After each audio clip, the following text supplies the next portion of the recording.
O Senhor esteja convosco. Ele está no meio de nós. Proclamação do Evangelho de Jesus Cristo segundo Lucas. Glória a vós, Senhor. Naquele tempo, os 2 discípulos contaram o que tinha acontecido no caminho e como tinham reconhecido Jesus ao partir o pão. Ainda estavam falando, quando o próprio Jesus apareceu no meio deles e lhes disse: "A paz esteja convosco." Eles ficaram assustados e cheios de medo, pensando que estavam vendo um fantasma. Mas Jesus disse: "Por que estáis preocupados? E por que tendes dúvida no coração? Vede minhas mãos e meus pés, sou eu mesmo. Tocai em mim e vede. Um fantasma não tem carne nem ossos, como estás vendo que eu tenho." E dizendo isso, mostrou-lhes as mãos e os pés. Mas eles ainda não podiam acreditar, porque estavam muito alegres e surpresos. Então Jesus disse: "Tende aqui alguma coisa para comer?" Deram-lhe um pedaço de peixe assado. Ele o tomou e comeu diante deles. Depois disse-lhes: "São estas as coisas que eu vos falei quando ainda estava convosco. Era preciso que se cumprisse tudo o que está escrito sobre mim, na lei de Moisés, nos profetas e nos salmos." Então Jesus abriu a inteligência dos discípulos para entenderem as Escrituras. E lhes disse: "Assim está escrito: o Cristo sofrerá e ressuscitará dos mortos ao terceiro dia, e no seu nome serão anunciados a conversão e o perdão dos pecados a todas as nações, começando por Jerusalém. Vós sereis testemunhas de tudo isso." Palavra da salvação.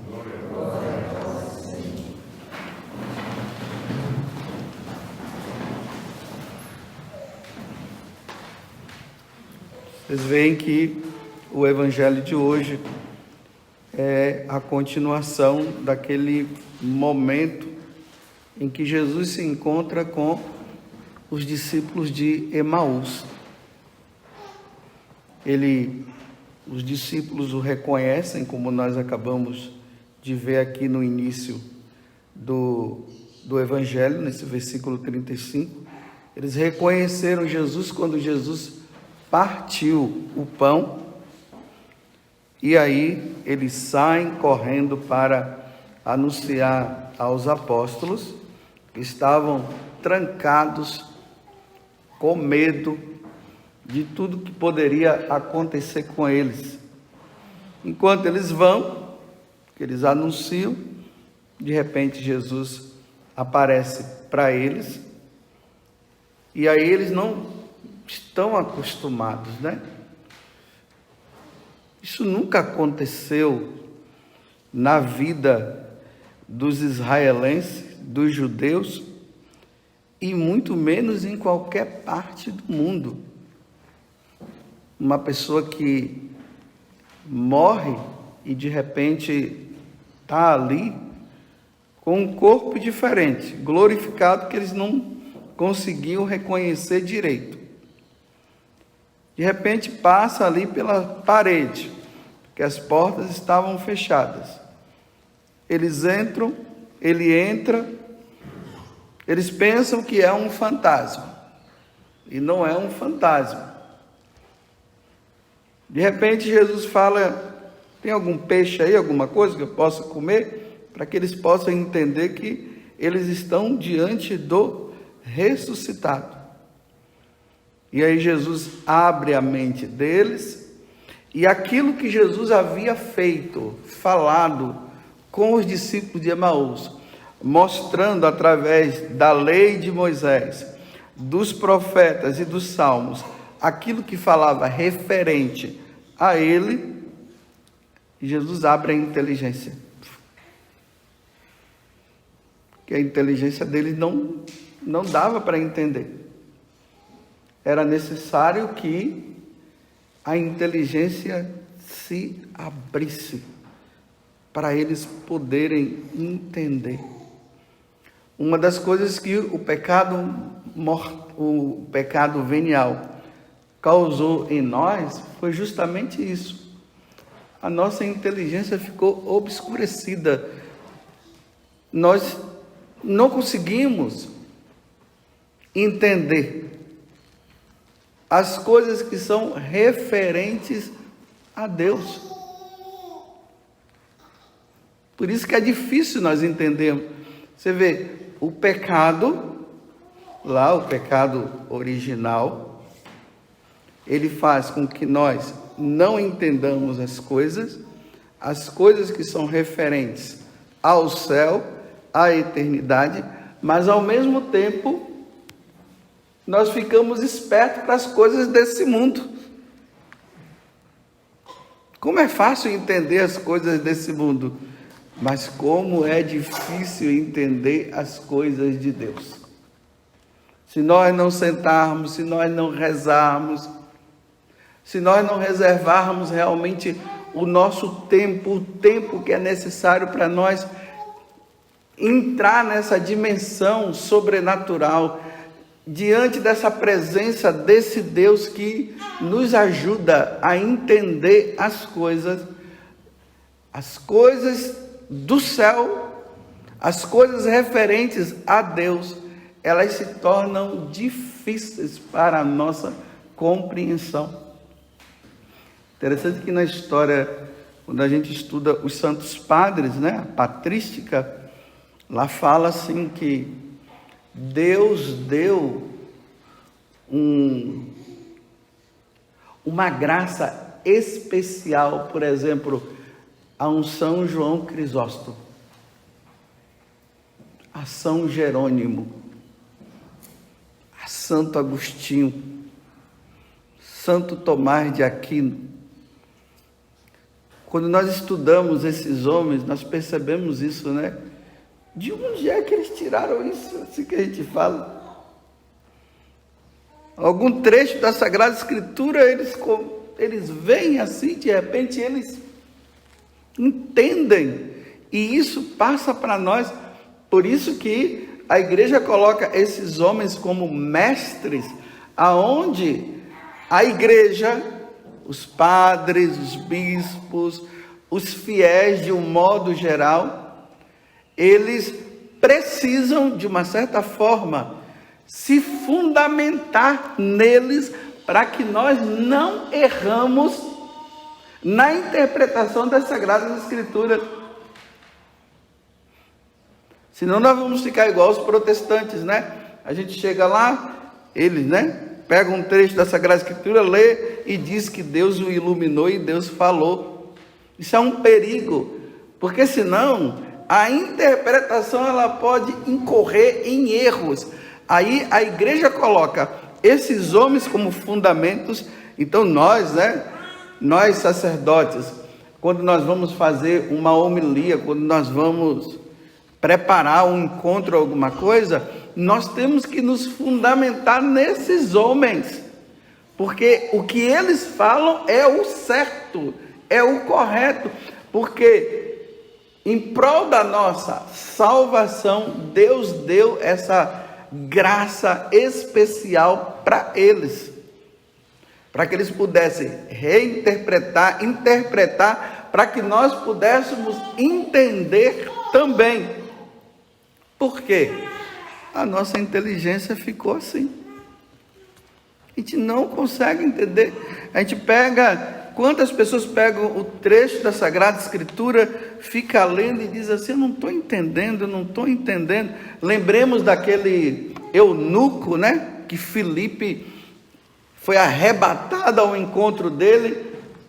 Ele estava indo em direção lá à cidade dele, sem entender nada. Aí Filipe para e começa a mostrar para ele, a partir do Antigo Testamento, quem era aquele servo sofredor, quem era aquele homem que era Jesus, o que foi morto e que havia ressuscitado.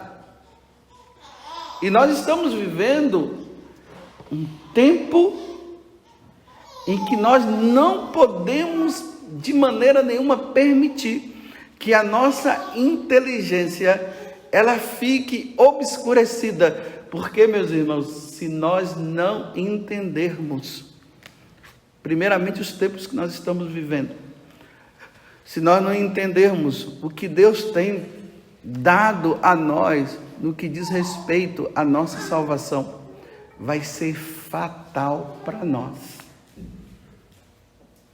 Vai ser fatal. Se nós não compreendermos esse plano de salvação que Deus tem para nós, se nós ficarmos bicando as Sagradas Escrituras, se nós não nos aprofundarmos no que os santos padres ensinaram, se nós não nos aprofundarmos no depósito da fé, como eu fico dizendo aqui para vocês, se nós não nos aprofundarmos no catecismo da igreja, nós vamos nos perder. Nós vamos ficar apenas buscando a Deus num plano humano e jamais iremos buscar no plano espiritual. Nós vamos ficar buscando a Deus para nós resolvermos os problemas desse mundo, esse problema nosso, mas que são referentes ao materialismo, a esse mundo, e nós não vamos transcender para aquilo que Deus tem como meta para nossa salvação, como Ele fala aqui para os apóstolos, né? Que agora vocês vão para anunciar a todas as nações, começando por Jerusalém, o que significa a conversão e o perdão dos pecados que são necessários para a nossa salvação. Porque quando nós passamos a compreender o plano de salvação que Deus tem para nós, nós vamos nos desligando desse mundo. Os apegos a esse mundo, eles vão desaparecendo. E nós vamos colocando a nossa vida num plano superior. Esses dias eu estava atendendo um psicólogo, né? Ele pediu um atendimento, aí eu conversando com ele, né? E eu fui percebendo para ele que tudo que ele falava estava referente ao mundo da psicologia e referente a questões relacionadas somente aos problemas pessoais de cada um, que é isso que ele trabalha, né? Para dar as motivações que as pessoas não estão conseguindo traduzir referente aos seus problemas. Um trabalho muito bom e edificante, porque ajuda o ser humano a dar nome às suas situações, para depois elas darem um salto a mais, né, no que diz respeito à vida delas, mas tudo num plano humano. Aí eu disse assim para ele, eu estava ali no santuário, né, aí tem a parte ali do mezanino, aí eu dizia para ele, é preciso dar um salto a mais. Você está vendo aquela parte alta de lá? Aí ele olhou, aí eu disse assim para ele, olha, atrás dali tem algo melhor. Esse algo melhor é Deus, é o céu que Deus preparou para nós, é o lugar que Deus preparou para um dia nós estarmos lá. Se nós ficamos apenas num plano somente humano de resolver os nossos problemas, nós vamos até conseguir resolver, mas nós não vamos resolver na plenitude necessária. Aí eu falei para ele assim: existe uma esperança que é a esperança humana. A esperança humana eu posso colocar assim como objetivo. Eu estou desanimado, como os discípulos de Emaús estavam, e eu vou me reanimar. Eu vou colocar como objetivo de animação para mim, por exemplo, uma viagem para um determinado lugar. Então eu me motivo de sair daquela situação que eu estou vivendo a partir daquela questão lá, né? De fazer uma viagem para um determinado lugar que eu sempre sonhei. Ou eu posso colocar como motivação, por exemplo, um casamento. Eu posso colocar como motivação o ser padre. Então eu me motivo. Só que depois que esse sonho ele se torna realidade na minha vida, o ser humano percebe que tem algo a mais, que precisa de algo a mais. Bom, realizei o meu sonho de casar, mas eu estou vendo agora que está faltando alguma coisa. Eu realizei o sonho de ser padre. Eu realizei o sonho de ir naquela cidade lá e conhecer aquela cidade. Eu até me alegrei com aquela cidade, foi muito bom. Só que depois, como não tem algo a mais, e dentro de mim, a minha alma está pedindo algo a mais, eu fico dizendo assim: mas o que é que falta? Está faltando alguma coisa. Aí eu falei para ele, para essa pessoa: a esperança cristã, ela não é humana, ela é teologal, ela é espiritual, porque a esperança humana é colocada em Deus, e Deus está acima desse mezanino que você está vendo aqui, ó. Você está entendendo? Então, como lá tem algo maior, lá está a plenitude de tudo, porque a nossa alma anseia justamente por esse algo a mais que é a realização plena da nossa vida. Então, a nossa esperança está em Deus, em conhecê-lo melhor, para vivermos com Ele. Aí nós realizamos a nossa... aí nós nos planificamos na nossa esperança. E ali ele passou a compreender que realmente existe algo a mais. Aí eu passei para ele assistir alguns filmes dos mártires, né? Por que os mártires vão? Eles são motivados a passar desta vida para outra, mas por quê? Então existe Deus, então existe algo maior, muito maior do que essas esperanças que nós colocamos aqui nesse mundo, que não adianta, que um dia vai sempre ficar faltando alguma coisa. Aí ele entendeu que aquela motivação que ele dá nos trabalhos, que ele faz às pessoas nos atendimentos psicológicos e também naquilo que diz respeito a ele, não para somente ali, tem que ser além. E Jesus abriu a inteligência, você está vendo? Então agora, eu não tenho que viver pensando apenas numa realização pessoal do meu trabalho.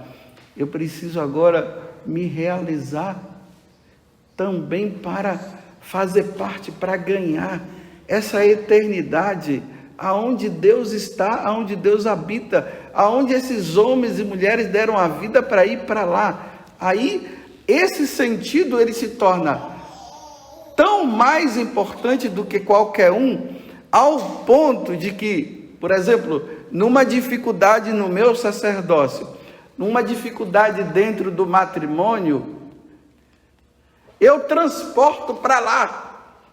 E eu vou dizer o quê?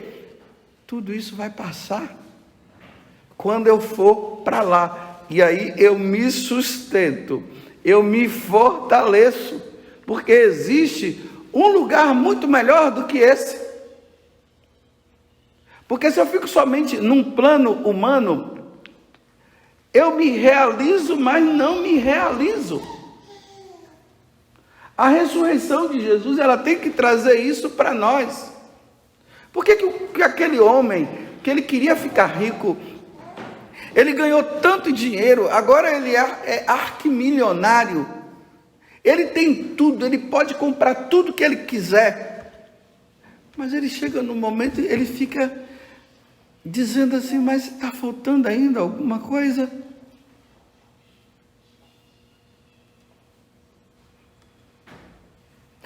Foi esse desejo interior que Deus colocou dentro de nós, em relação a Ele.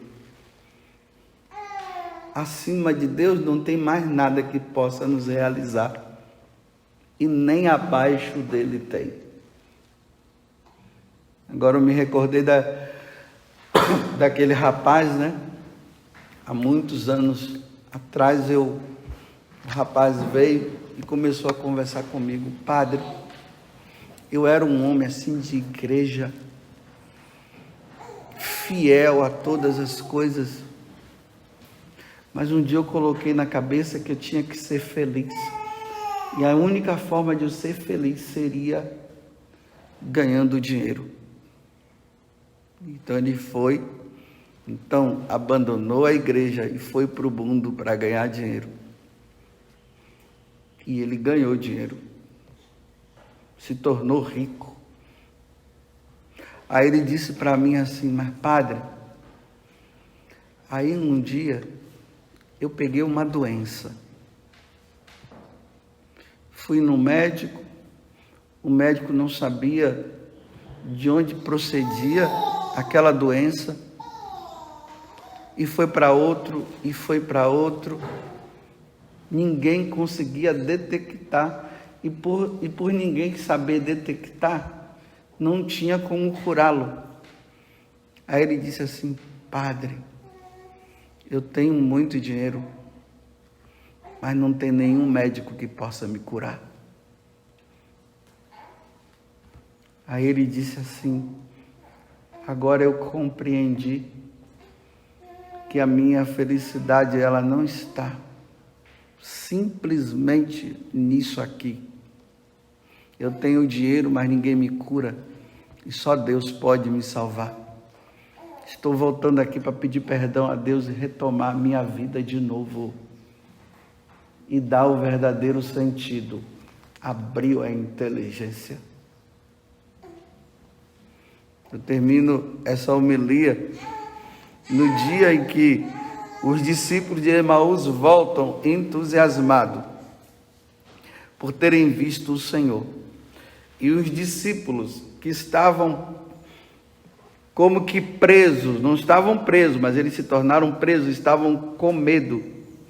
E Jesus vendo para eles o medo que eles estavam. Jesus diz, a paz esteja convosco. E ali Jesus vai mostrando a partir das Sagradas Escrituras que tudo aquilo deveria acontecer. E depois Jesus abre a inteligência deles. Quando abriu a inteligência, eles entenderam. Para nós, da comunidade, ou você que está me ouvindo agora, que é aí da paróquia, você tem até uma vida com Deus e tudo. Será que a sua inteligência realmente ela se abriu para o verdadeiro sentido, ou você está apenas no sentido humano das coisas, embora você esteja seguindo o Senhor? Se o sentido seu estiver baseado em coisas humanas, me desculpe eu dizer, você não vai ser feliz.